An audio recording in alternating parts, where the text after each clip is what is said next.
মুখ্যমন্ত্ৰী মই পিছত অসমীয়া মই আগত গতিকে মই যি কম অসমীয়াৰ দৰে কম গৌৰৱী অসমীয়াৰ দৰে কম মোৰ হাতত পাৱাৰ নিদিব আপোনালোকক মই কৈছো যে আপুনি মুখ্যমন্ত্ৰীৰ তেনেকে আৰ্গুমেণ্ট নহয় অসমীয়াৰ দৰে আপুনি মুখ্যমন্ত্ৰীৰ নিচিনাকে কথা ক'লে ভাল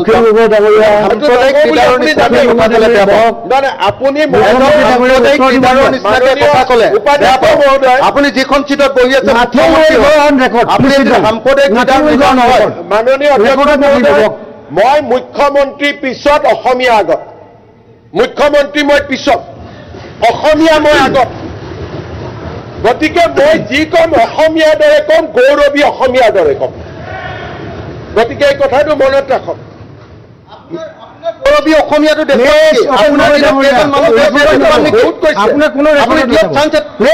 আপুনি ঠিক আছে আপুনি ৰেকৰ্ডত নাযাব আপুনি লিগেলি দেখুৱাম নেকি অখিল গগৈ ডাঙৰীয়া নাথে ৰেকৰ্ড আপুনি একজনো দিয়াব পৰা নাই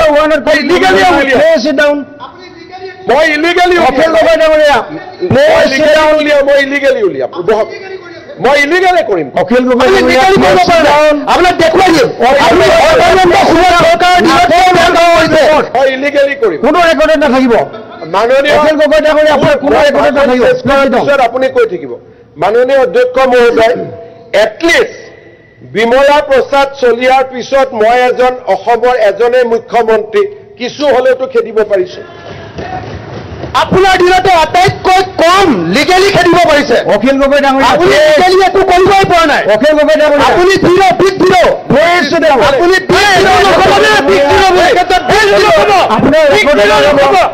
আপোনাৰ কোনো ৰেকৰ্ডত নাযাব অখিল গগৈ ডাঙৰীয়া আপোনাৰ কোনো ৰেকৰ্ডত নাযাব প্লিজ সিট ডাউন 1 মিনিট 301ত ডিবেট নহয় কণ্টেষ্ট অখিল গগৈটো অলপ ভোট পাব লাগিব গতিকে আমাৰ কোনো আপত্তি নাই আপুনিও তাৰ কাৰণে কেকটো এডু খুৰাই যিমানে কম্পিটিশ্যন কৰে কৰক না আমিতো হাঁহি থাকিম না গতিকে ইউডিএফেও কওক আপুনিও কওক কংগ্ৰেছেও কওক কেকটো আপুনি দেশৰ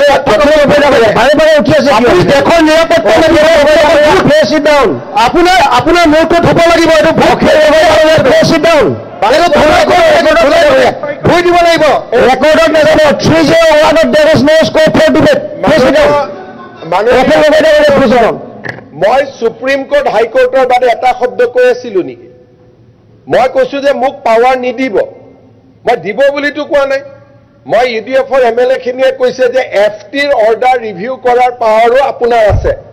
মই কৈছো ভাই মোক নিদিব এইটো পাৱাৰ কাৰণ দিলে মইতো ফেভাৰত কৈ আছো যে ইলিগেল কাম কৰিবৰ কাৰণে মোক নিদিব কাৰণ মই জানো এফটিৰ অৰ্ডাৰ ৰিভিউ অকল হাইকোৰ্টে কৰিব পাৰে হাইকোৰ্ট অৰ্ডাৰ ৰিভিউ সুপ্ৰিম কোৰ্টে কৰিব পাৰে ইলিগেল কথাটো কোনে কৈ আছিলে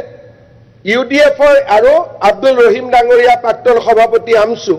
তেওঁ মোক কৈ আছে নাই নাই আপোনাৰ পাৱাৰ আছে তে মই কৈছো মোৰ পাৱাৰ থাকিলে কলম কোনফালে যাবতো জানেই গতিকে আপুনি তো নিয়ন্ত্ৰণ কৰিব পাৰে আপুনি কৰিব পাৰে মাননীয় অধ্যক্ষ শুনি লওক পিছত যদি উঠিবলৈ ক'ব